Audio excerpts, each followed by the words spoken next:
Hey everyone, welcome back. Ready for another deep dive? Definitely. Awesome. So, today we're going to be tackling leadership. Okay. We're cracking open John Maxwell's Developing the Leader Within You 2.0. Should be a good one. Sounds good. I've heard good things about this book. Yeah, it's pretty popular, and for good reason. Mm-hmm. I mean, right from the preface, he's calling out those big leadership myths, Like what? the, the assumptions people make, like thinking a fancy title or years of experience automatically makes you a great leader. Ah, yeah. I've definitely met a few people like that. Not all bosses are looters, right? Exactly. And Maxwell's point is that leadership isn't something you wait for. It's a set of skills you develop. You can start working on those right now, no matter where you are in your career. So you're saying it's less about hierarchy and more about influence. Exactly. And this is where it gets interesting. He argues that everyone influences someone. Everyone. Have you ever thought about it like that? I guess in some ways, yeah. But I'm no CEO or anything. Right. But Maxwell references these sociologists who say even the most introverted person will influence thousands of people in their lifetime. Thousands. Wow. It's wild. Every choice we make, every interaction shapes others. Even in small ways, we're always leaving a ripple effect. So even little things like, say, how a parent talks to their kid in the morning, Exactly. Getting them ready for school. that can influence the kid's whole day. Their mood, how they approach things, maybe even their long-term outlook. Who knows? It's subtle, but it's powerful. That's a great example. I never thought of it that way. So in a sense, we're all leaders in some way. But then Maxwell takes it a step further. He breaks leadership down into these 3 levels. Okay, 3 levels. Interesting. Yeah, first level is called permission. It's all about building relationships, getting people to trust you. It's the foundation for everything else. Makes sense. Got to build that trust. What's the next level? Level 2 is production. It's all about, well, producing results, getting things done. Ah, okay. So permission is about relationships and production is about results. What's the third level? Level 3 is where things get really exciting. It's called people development. People development. I guess I can see how that builds on the first 2. Exactly. You go beyond just managing people to helping them grow, helping them reach their potential, mentorship, guidance, really believing in others. That's the mark of a true leader, according to Maxwell. That's a high bar. It is. And he tells this great story about a salesman to illustrate this. Oh, what's the story? This guy named Gooch. Gooch. Yeah. Gooch could sell anything to anyone, but his spelling was atrocious. His reports were full of errors. Oh, no. But you know what? The head of sales didn't care. Real. Nope. He told everyone to go out there and be like Gooch. Because he was getting results. Exactly. His sales numbers were through the roof. So what's the takeaway? What's Maxwell trying to say? Well, I guess he's saying results matter. More than anything, in any field, you're judged by what you produce, what you accomplish. That's a good point. I know I can get caught up in the details sometimes and lose sight of the big picture. We all do.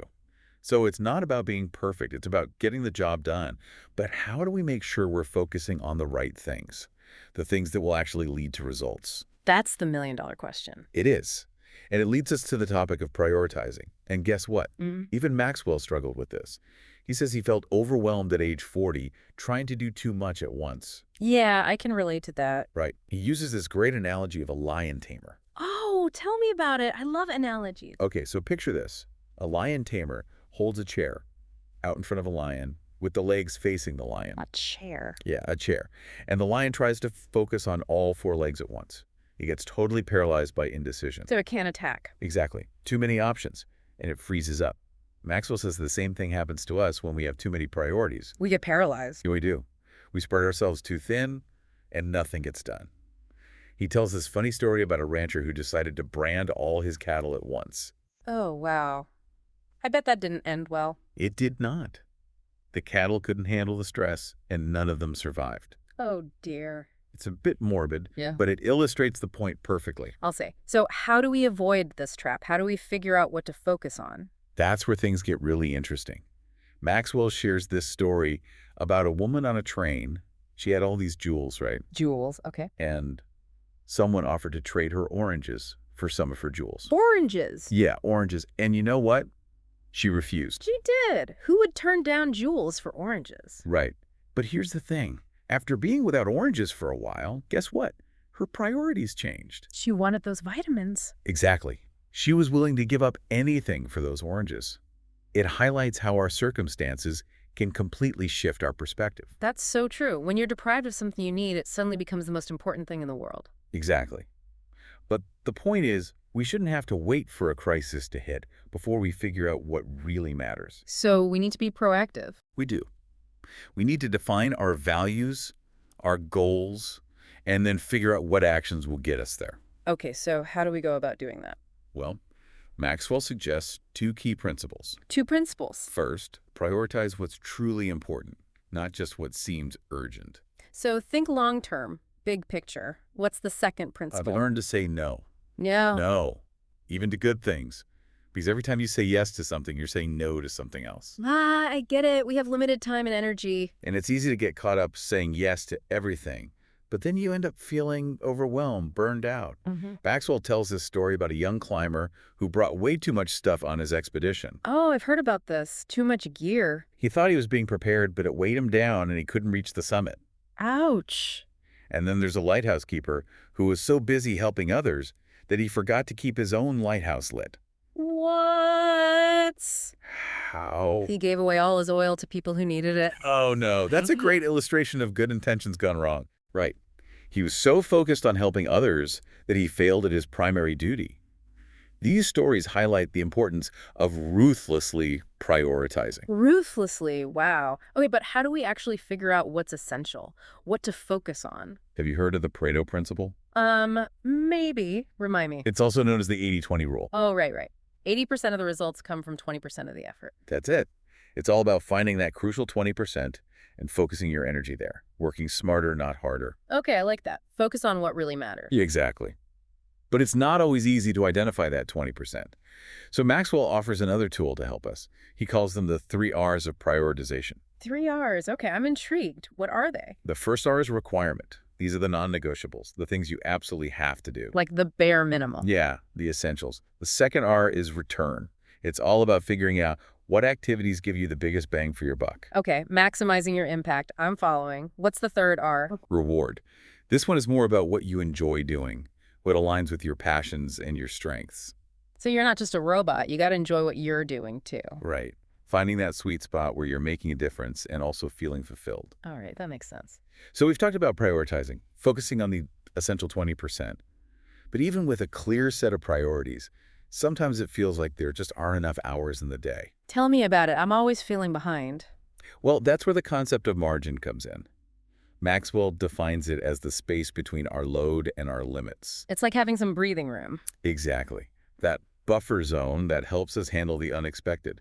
Without margin, we're constantly running on fumes, stressed out, making bad decisions. Yeah, when I'm feeling that way, I'm definitely not my best self. No one is. Yeah. We need that space to think clearly, to be present, to recharge. But how do you create margin when it feels like you're already drowning in to-dos? It takes effort, for sure, and it often involves saying no, but also becoming more efficient, delegating, learning to let go. Learning to let go.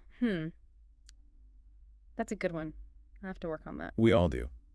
But leadership, as we're seeing, isn't just about time management and productivity, right? There's this whole other dimension, the human side of things. Right. And that's where character comes in. Character. Because leadership, with all its influence, has the power to amplify a person's character, both for good and for bad. I see what you mean. It's not just about what you do, but who you are. Exactly. Maxwell really dives into this, the challenge of leading yourself, developing that inner strength and integrity. That can be tougher than leading others sometimes. He actually says it might be the toughest challenge of all. Wow. He even includes a section in the book from David Kadali's Leader's Resource Kit, talking about the importance of character from a faith-based perspective. Oh, interesting. I haven't read that. He acknowledges that not everyone might connect with that particular perspective, but the broader point is that character isn't about gaining something for yourself. So it's not about looking good or getting ahead. It's about becoming the kind of leader who inspires trust, respect, genuine followership. It's about who you are when no one's watching. Exactly. And then he introduces these 3 dimensions of character that are crucial for effective leadership: authenticity, self-management, and humility. Okay, those sound like pretty important qualities. They are.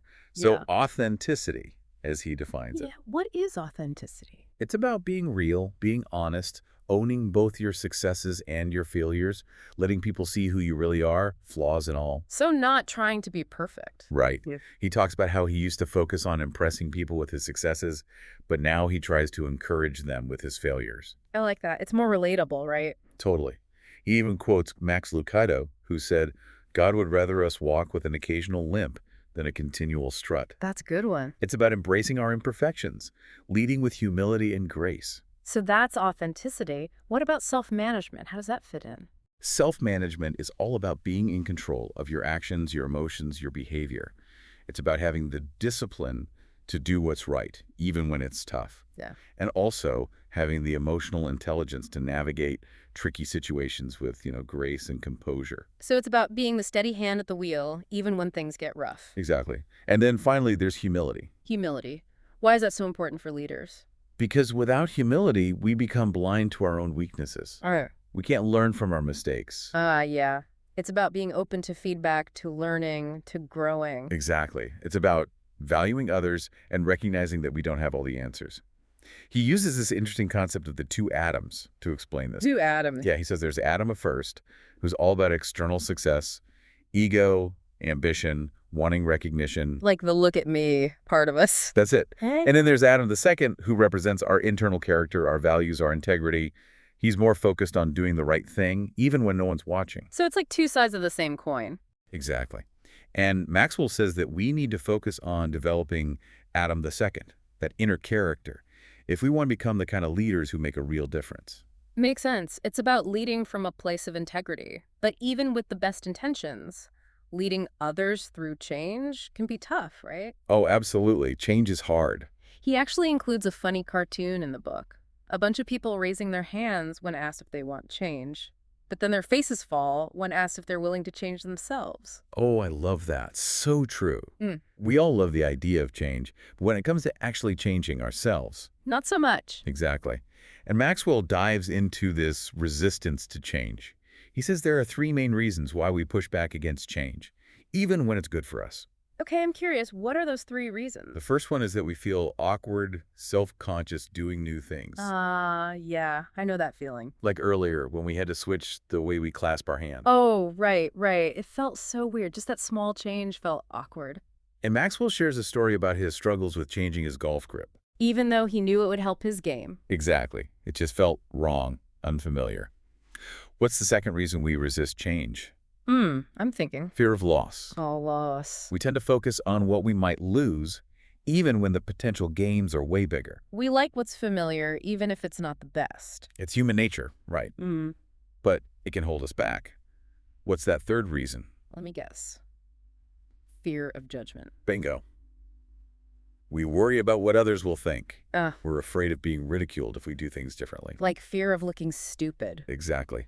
And Maxwell even talks about Wilt Chamberlain, The basketball player. the one and only. He was afraid to change his free throw technique, even though it would have helped him score more points. Seriously. Wow. I guess even the greats struggle with this. We all do. It's human nature. So the question is, as leaders, how do we overcome these obstacles and successfully lead our teams through change? That's the million-dollar question. It is. And Maxwell's got some answers for us. He stresses the importance of having a process, a roadmap for change. A process makes sense. People need to know what's happening and why. Exactly. And Maxwell shares his own experience of realizing he needed a process to implement changes at his church. What kind of process? He calls it the plan ahead process. It's 8 steps, and each step is designed to help people understand and accept the change. Plan ahead. Okay, I'll have to remember that. What are the 8 steps? Well, the first step is to predetermine the change. Be crystal clear about what needs to change and why. Then you lay out a plan, create a roadmap for how to get from point A to point B. Okay, so define the problem and then create a plan to solve it. What's next? Then adjust priorities. Change often means shifting your focus, letting go of things that are no longer relevant. So being adaptable, recognizing that what worked in the past might not work now. Exactly. And then it's crucial to notify key people. Communicate early and often with those who need to be on board with the change. So no surprises. And then comes a really important step that a lot of leaders miss. Allow time for acceptance. Don't expect people to jump on board overnight. People need time to process, to ask questions, to adjust. Exactly. Give them the space to do that. And then once you've laid the groundwork, It's time to head into action. Start putting that plan into motion. Okay, so we've got predetermine, plan, adjust, notify, allow time, and then action. What are the last two steps? Evaluate and daily review. Evaluate how things are going, make adjustments as needed, and then stay on top of things with a daily review, making sure everyone's on track. So it's like a feedback loop. You're constantly evaluating and refining the process. Exactly. But even with the best plan in the world, there's one thing that can make or break your ability to lead change effectively. And that is I'm on the edge of my seat. credibility. Credibility. Maxwell calls it the law of buy-in. People buy into the leader first, then the vision. So if they don't trust you, they won't follow you no matter how great the idea is. Exactly. And that's why character is so important. It's the foundation of trust. So it all comes back to who you are, not just what you do. But leading isn't all about sunshine and rainbows, is it? Not at all. In fact, Maxwell gets pretty real about the challenges of leadership. He starts by stating that life is difficult. Yeah, I can second that. Right. And he's not just talking about everyone's problems. He's specifically talking about the challenges that leaders face. He compares problems to cows. Cows. He says problems are like cows that never stay milked. You solve one problem, another one pops up. It's so true. It never ends. And he makes this interesting point that it's often easier to move to a new position than it is to solve the problems in your current position. I can see how that would be tempting, a fresh start. But that doesn't really solve anything, does it? Not really. You just bring your problems with you. I guess the problems are the constant. They are. And that's why Maxwell's third point is so important.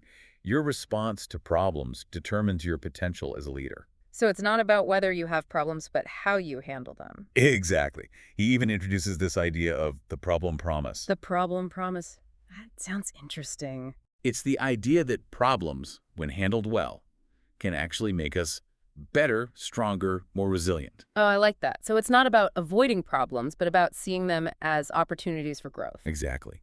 He shares examples of historical figures who achieved incredible things despite facing huge challenges. Like who? Florence Nightingale, who basically revolutionized healthcare while she was bedridden. Wow.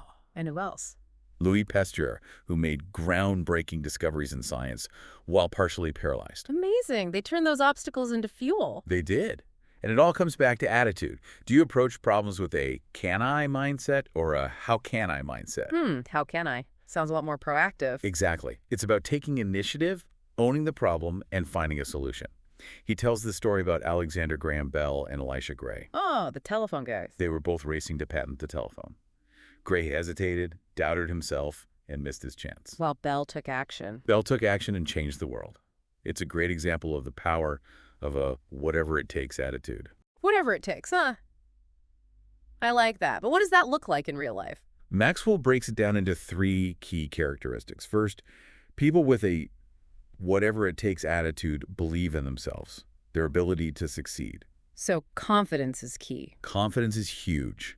He even shares this funny story about a sales manager who told him to write, "I will succeed," 100 times every day for 30 days. Wow, that's a lot of writing. But you know what? It worked. It helped him overcome procrastination and build his confidence. Okay, so belief in yourself. What's the second characteristic? They're willing to do what others won't. They're not afraid to go the extra mile, to put in the extra effort. They're the ones who go above and beyond. Exactly. And he talks about how at age 22, he decided to set his own expectations higher than what others expected of him. How he pushed himself. He did. And that decision led to massive growth for him.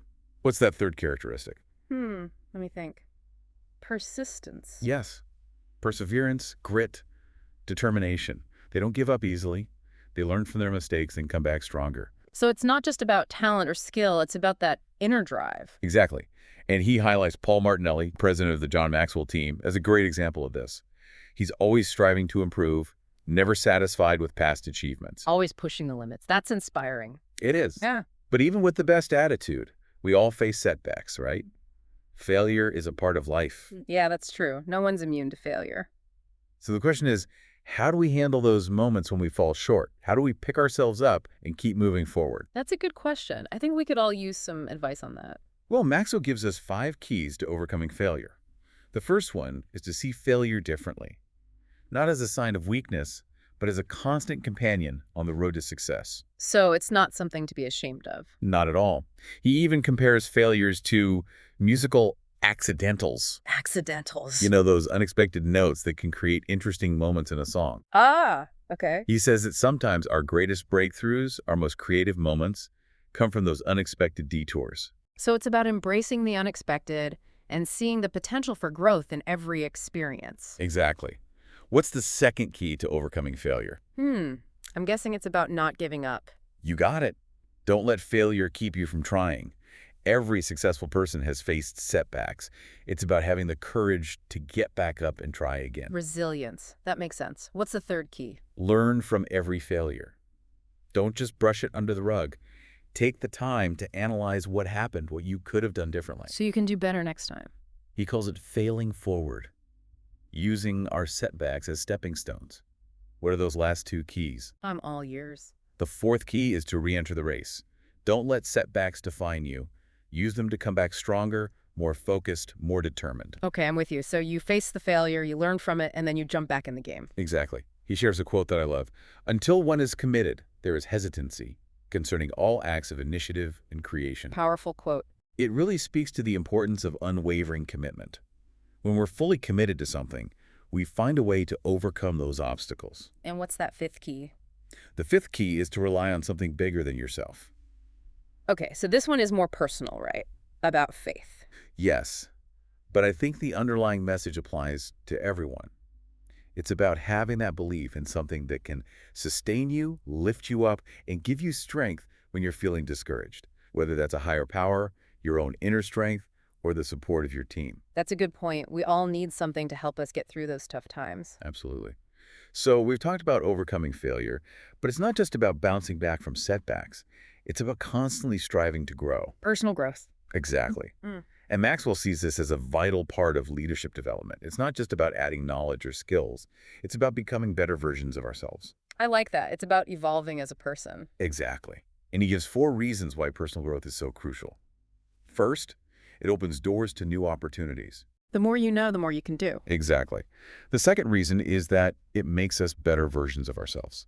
It helps us refine our character, develop our strengths, address our weaknesses. So we can show up as our best selves, both personally and professionally. Exactly. And the third reason is that it helps us achieve our goals. Because we're constantly learning and improving. Right. And the fourth reason, it increases our hope for a better future. When we believe in our ability to grow, we have a more optimistic outlook on life. We see possibilities instead of limitations. But here's the thing. Growth doesn't happen overnight. It's a journey, not a destination. Okay, so what are some key things to keep in mind about that journey? Maxwell highlights 3 important truths about growth. First, growth changes you. It's not just about acquiring information. It's about transforming yourself from the inside out. It's about who you become, not just what you know. Right. He uses the example of someone saying, I want to do what you do. And his response is that it's a result of years of growth and change, of constantly pushing himself. He emphasizes that it's a journey. What about the second truth regarding growth? I'm ready for it. Growth is a process, not an event. So it's not about attending a seminar or reading a book and then you're done. Exactly. It's about constantly showing up, putting in the work, embracing that continuous journey of self-improvement. It's a lifestyle. It is. He talks about his own journey as a writer, how he had to unlearn old habits, embrace new techniques, constantly challenge himself. What about that third truth about growth? Hit me with it. Growth is the separator. The separator. What do you mean by that? It's what sets apart those who succeed from those who don't. Oh, okay. He says that mediocrity links to being forgotten. Wow, that's kind of harsh. But I get his point. It's a wake-up call. To be average is to blend into the background. But when we embrace growth, when we're constantly pushing ourselves to be better, that's when we make a real difference. I like that. It's about leaving your mark on the world. But how do we actually make growth a consistent part of our lives? That's where Maxwell's emphasis on daily growth comes in. He believes in the power of small, consistent actions. The little things we do each day that, over time, add up to big results. It's not about those grand gestures. It's about the everyday choices we make. Exactly. He compares it to compound interest. Small, consistent deposits lead to big gains in the long run. I like that analogy. It's about playing the long game, investing in our future selves. And he's a great example of this. He mentions his daily dozen, Daily doesn't. 12 key areas based on his values that he focuses on every day.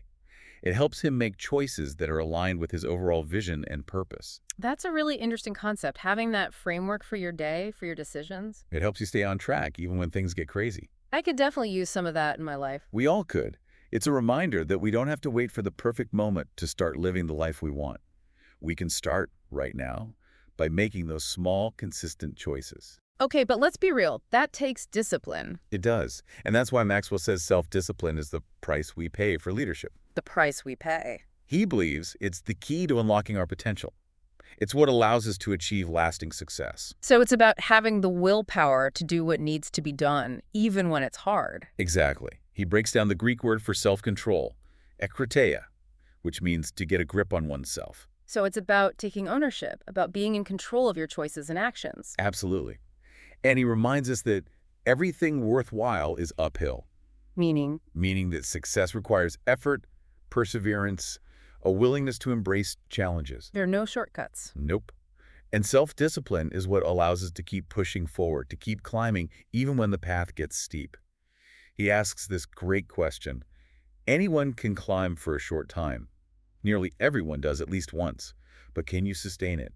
Can you climb every day, day after day, year after year? Wow, that's deep. It really gets to the heart of commitment and perseverance. And it's in those moments when we choose the harder path, the path of discipline, that we reveal our true character and commitment to our goals. It's about making those tough choices. It's about making those tough choices day in and day out, not giving in to instant gratification.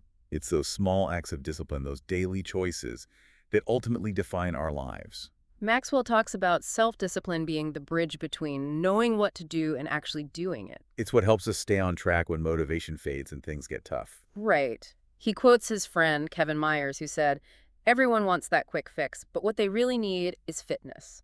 It's not about finding some magic solution. It's about building that inner strength Exactly. It's about building that solid foundation of self-discipline. that can support us in everything we do. Absolutely.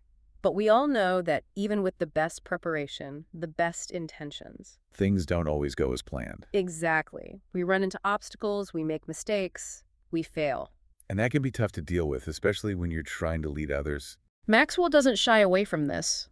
He acknowledges that failure is inevitable, a part of the journey. He actually encourages us to embrace failure, to see it as an opportunity. An opportunity. Yeah, to learn, to grow, to become more resilient. He calls it the problem promise. The idea that problems, when handled well, can make us better. So it's not about avoiding problems, but about using them to our advantage. Exactly. And he shares all these stories of incredible people who achieved amazing things despite facing massive challenges. Like who? Well, he talks about Florence Nightingale. Oh, yeah. She basically reorganized the hospitals of England while she was bedridden. Wow. I didn't know that. And then there's Louis Pasteur, who made groundbreaking discoveries in science while partially paralyzed. These individuals didn't let their problems define them. They rose above their circumstances. That's powerful. They did. They used their challenges to fuel their creativity and make a real difference in the world. So how can we do that? How do we adopt that mindset? It starts with a shift in perspective. Instead of asking, can I? We should be asking. How can I? Exactly. It's about taking ownership, finding solutions.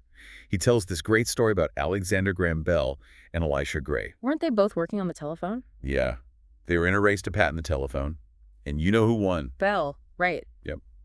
Bell took action while Gray hesitated, doubted himself. And missed out on his chance to change the world. Exactly. It's a reminder that we can't afford to wait for the perfect moment or for all the answers. We need to be bold, take risks, and figure things out as we go. It's about having that whatever it takes attitude. You got it. And that's what separates those who achieve great things from those who settle for mediocrity. So what does a whatever it takes attitude actually look like? Maxwell identifies 3 key characteristics. First, they have an unshakable belief in themselves and their ability to succeed. So confidence is crucial. Absolutely. It's about believing in yourself even when things are tough. He tells this great story about a sales manager who told him to write, "I will succeed," 100 times every day for 30 days. 100 times a day. It sounds silly, but it worked. It helped him overcome procrastination and build his confidence. So self-belief is key. What's the second characteristic? People with a whatever-it-takes attitude are willing to go the extra mile to do what others won't. So they're not afraid of hard work. They embrace it. And Maxwell shares how, at 22, he decided to set his own expectations higher than what others expected of him. So he pushed himself beyond his comfort zone. He did. And it paid off big time. Yeah. He wouldn't be where he is today without that decision. Okay, so self-belief and a willingness to work hard. What's the third characteristic? Perseverance. They don't give up easily.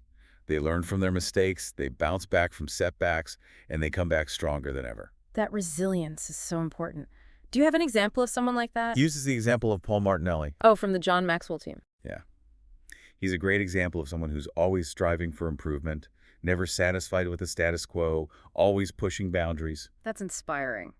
But let's be honest, even with that kind of mindset, we're all going to face those moments of failure. Those times when we stumble or fell short. Absolutely. Failure is a part of life. It's part of the journey. And how we respond to those moments ultimately shapes who we become. So how do we navigate those inevitable setbacks? How do we pick ourselves up, dust ourselves off, and keep going? Maxwell offers 5 really powerful keys to overcoming failure. The first one is to see failure differently. Differently. Instead of viewing failure as a sign of weakness or something to be ashamed of, see it as a constant companion on the path to success. Okay, so it's not the opposite of success, it's part of the process. Exactly. He even compares failures to musical accidentals. Those unexpected notes, they can actually create interesting and beautiful moments in music. So sometimes those unexpected detours can actually lead to something amazing. They can. What's the second key to overcoming failure? Don't give up. You got it. Don't let failure define you or stop you from trying again. Every successful person has faced setbacks along the way. It's about getting back up and trying again, even when it's tough. What's that third key? I'm guessing it's to learn from your mistakes? You nailed it. Don't just try to forget about it. Analyze what happened, what you could have done differently, and how you can apply those lessons moving forward. So it's about turning those failures into opportunities for growth. Exactly. What's the fourth key? Let me think. It's about getting back in the game after a failure, right? Re-enter the race. Don't let setbacks hold you back. Use them to fuel your determination. Come back stronger, more focused. Maxwell shares a quote that captures this beautifully. He says, "Until one is committed, there is hesitancy concerning all acts of initiative and creation." I love that quote. It really emphasizes the importance of commitment and follow-through. Okay, what about that fifth and final key to overcoming failure? This is the one about faith. It is. Maxwell says to rely on God. And while that might not resonate with everyone, I think the underlying message is universal. It's about finding that source of strength and support that can help us through tough times, whether that's a higher power, our own inner strength, or the people we surround ourselves with. Exactly. It's about having that belief in something bigger than ourselves, something that can help us get back up when we fall down. So we've talked about failure, we've talked about resilience. But failure isn't the end of the story. It's part of a larger journey. The journey of personal growth. Exactly. And Maxwell emphasizes that personal growth is a vital part of leadership development. It's not just about gaining knowledge or skills. It's about becoming the best versions of ourselves. It's about evolving as individuals, expanding our capacity to make a positive impact on the world. Exactly. And he highlights 4 compelling reasons why personal growth is so important. The first reason is that it opens doors to new opportunities. Makes sense. The more you know and the more you can do, the more opportunities will come your way. The second reason is that personal growth makes us better versions of ourselves. It helps us refine our character, develop our strengths, and work on our weaknesses. So we can show up as our best selves in all areas of our lives. Exactly. The third reason is that it helps us achieve our goals. By giving us the tools and the mindset we need to succeed. Right. And the fourth reason is that it gives us hope for a better future. When we believe in our ability to grow and change, we have a more positive outlook on life and a stronger sense of possibility. But remember, growth isn't a passive process. It requires intention and effort. So how do we make growth a consistent part of our lives? Well, Maxwell shares 3 important truths about growth that can help us. The first truth is that growth changes you. It's not just about adding information to your brain. It's about transforming yourself from the inside out. It's a fundamental shift in who you are. Exactly. He tells the story of someone asking him, "I want to do what you do." And his response is that it's a result of years of growth and change, of constantly pushing himself beyond his limits. So it's not a destination, it's a journey. Exactly. What's the second truth about growth? I'm ready. It's a process, not an event. Ah, that makes sense. It's not something you just check off your list. It's an ongoing commitment. He uses his own experience as a writer as an example. He didn't just wake up one day as a successful author. It took years of practice, of learning and unlearning, of constantly refining his craft. So it's about embracing that journey of continuous improvement. Exactly. And what about that third truth? Hit me with it. Growth is the separator. It's what distinguishes those who achieve success from those who don't. He's saying that if you're not growing, you're falling behind. He is. He actually says that mediocrity leads to being forgotten. Wow. That's a powerful statement. It's a wake-up call. To live an average life is to blend into the background. But when we embrace growth, when we challenge ourselves to be better, that's when we have the opportunity to stand out, to make a difference, to leave a mark on the world. So how do we do that? How do we make growth a consistent part of our lives? Yeah, how do we actually make that happen? Well, it all comes back to those small, consistent actions we've been talking about. Those daily choices that ultimately determine our trajectory. It's about making those small deposits in ourselves, day after day, that add up to big gains over time. He compares it to compound interest. Small, consistent effort leads to big results in the long run. And he embodies this philosophy. He talks about his daily dozen. 12 key areas he focuses on every day, grounded in his values. It's his way of staying on track and making sure his actions align with his goals. A framework for making decisions, for staying focused on what matters most. It's a great reminder that we can start living the life we want right now, not someday in the future.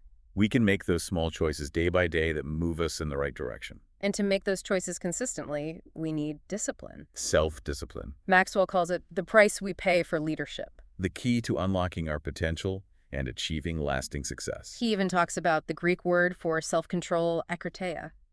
Which essentially means to get a grip on yourself. It's about taking ownership of our lives, making conscious choices, and not letting our impulses control us.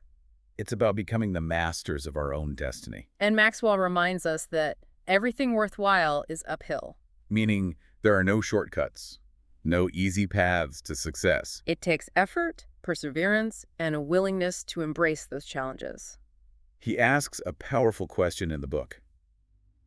Anyone can climb for a short time. Nearly everyone does at least once. But can you sustain it? Can you climb every day, day after day, year after year? It really challenges us to examine our level of commitment. And it's those moments when we choose the harder path, the path of discipline, that we reveal our true character. It's about making those tough choices even when it would be easier to give in. But there's another element to consider, alongside self-discipline. What's that? Priorities. Because if self-discipline is the fuel, priorities are the roadmap. Exactly. We need to know where we're going if we want to get there. Maxwell says if you don't change your priorities, you won't change your life. Powerful stuff. So how do we determine our priorities? Where do we even begin? Well, Maxwell suggests using what he calls the 3 R's of prioritization. Okay, I'm intrigued. What are the 3 R's? The first R stands for requirement. These are the non-negotiables, the things you absolutely have to do. The must-dos. Exactly. The second R is return. It's all about identifying those activities that give you the biggest bang for your buck. The things that have the most impact. Precisely. And the third R is reward. Reward. It's about prioritizing those tasks and activities that you genuinely enjoy, that align with your passions and strengths. So it's not just about grinding away at a to-do list. It's about making sure you're also doing things you find fulfilling. Absolutely. So by analyzing our tasks and responsibilities based on these 3 R's, we can get a better handle on where to focus our time and energy. And remember, sometimes the most important decision is deciding what not to do. Learning to say no to things that don't align with our goals or our values. That's a tough one. It is, but that's where self-discipline comes in, right? Helping us to stay focused on what matters most. Exactly. And that leads us to the importance of margin. Creating space for ourselves. Maxwell defines margin as that space between our current load and our limits.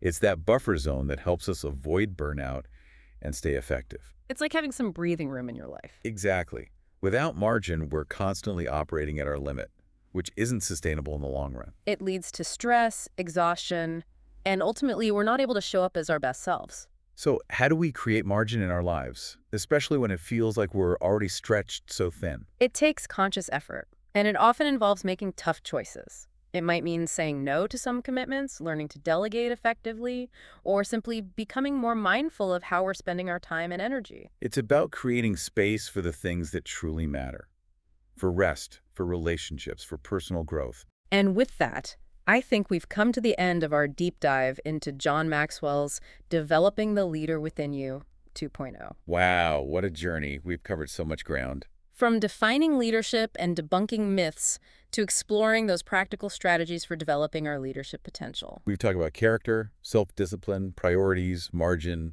overcoming failure, and embracing personal growth. And while we focus on leadership principles, I think these insights can be applied to any area of our lives. Absolutely.